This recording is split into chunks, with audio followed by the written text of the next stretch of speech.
Hi friends, welcome to our channel. గుండె నిండా గుడి గంటలు సీరియల్ నెక్స్ట్ ఎపిసోడ్లో ఏం జరగబోతోందో ఈ వీడియోలో చూసి తెలుసుకుందాం. శృతిని మందలించిన బాలు అసలేం జరిగింది అని తెలుసుకోవడానికి ఈ వీడియోని స్కిప్ చేయకుండా ఎండ్ వరకు చూసేయండి. బాలు రవిని అరిచి అక్కడి నుంచి కోపంగా వెళ్ళిపోతాడు. అప్పుడు రవి, మళ్ళీ వీడికి దొరికిపోయాను, ఇక నుంచి వీడు మమ్మల్ని ఇంట్లో ఉండనిస్తాడో లేడో అని అనుకుంటూ ఉంటాడు. అప్పుడు మీనా, కంగారు పడుకు రవి, ఆయన కోపంలో అంతే, ఆయన గురించి నీకు తెలుసు కదా అని అంటుంది. కాసేపు ఆగిన తర్వాత డాక్టర్ గారు వచ్చి సత్యంని చూసి అంతా బాగానే ఉందని ఆయన్ని డిశ్చార్జ్ చేస్తామంటారు. అప్పుడు బాలు ఫార్మాలిటీస్ అన్నిటినీ కంప్లీట్ చేసి సత్యంని తీసుకొని ఇంటికి తిరిగి వస్తూ ఉంటారు. అలా ఇంటికి వచ్చిన తర్వాత మీనా సత్యంకి ఎర్రనీళ్లతో దిష్టి తీస్తుంది. ఆ తర్వాత బాలు సత్యంని తీసుకొని వచ్చి చైర్లో కూర్చోపెడతాడు. అప్పుడు శృతి సత్యంని చూసి, అంకుల్ అప్పుడే వచ్చేసారా, మీరు కనీసం 1 వీక్ వరకు ఇంటికి రారనుకున్నానే, హాస్పిటల్లోనే ఉంటారనుకున్నాను అని అంటుంది. అప్పుడు ఆ మాటకి బాలుకి చాలా కోపం వస్తుంది.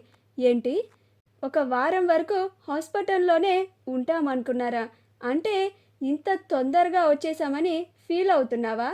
ముందుగానే ప్రీ ప్లాన్డ్గా స్ప్రే చేసి మా నాన్న ఇలా హాస్పిటల్ పాలయ్యేలాగా చేశావా అని అంటాడు. అప్పుడు రవి, అయ్యో బాలు, నువ్వు శృతిని అపార్థం చేసుకుంటున్నావు అని అంటాడు. అప్పుడు బాలు, ఏంట్రా, నువ్వే చెప్పరా నీ భార్యకి, నీ భార్య చేసిన తప్పు వల్లే నాన్నకి ఇలాంటి పరిస్థితి వచ్చిందని అని అంటాడు. అప్పుడు శృతి, నేను చేసిన దానివల్ల అంకుల్కి ఇలా అవ్వడం ఏంటి అని అంటుంది.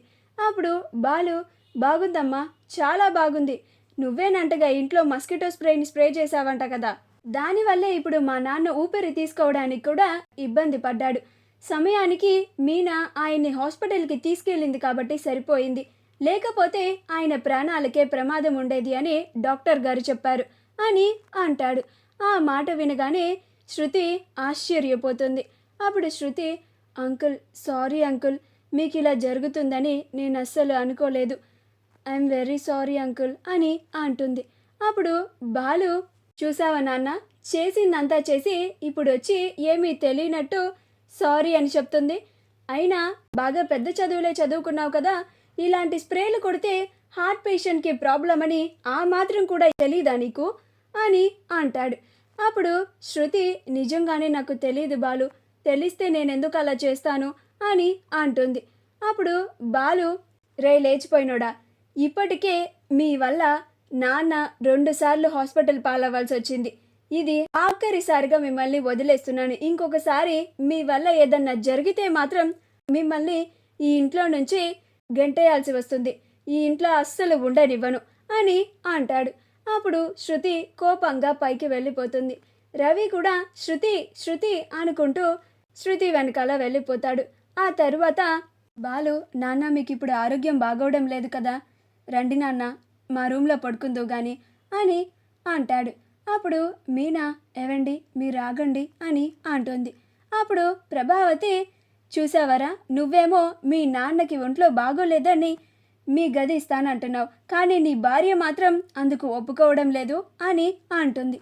అప్పుడు మీనా, అత్తయ్య, నాకు కూడా నోరుంది, నేను కూడా ఏదైనా మాట్లాడగలను, కానీ నేను మీలాగా నోరు పారేసుకోను, నాకు తెలుసత్తయ్య మంచి చెడు అవన్నీ, మావే గారు అసలే ఊపిరి తీసుకోవడానికి కూడా ఇబ్బంది పడుతున్నారు, అలాంటి మనిషి రోజు మెట్లెక్కి దిగాలంటే ఆయన ఇంకా ఇబ్బంది పడతారు, అందుకనే మా రూమ్ పైన ఉంటుంది కాబట్టి ఆయనకి ఇబ్బందిగా ఉంటుందని కింద ఉన్న రూమ్నే ఇద్దాము అని చెప్తున్నాను అని అంటుంది. మా వీడియో కనుక మీకు నచ్చినట్లయితే లైక్ చేయండి, షేర్ చేయండి, మా ఛానల్ని సబ్స్క్రైబ్ చేసుకోండి, పక్కనే ఉన్న బెల్ ఐకాన్ని క్లిక్ చేయడం మాత్రం మర్చిపోకండి.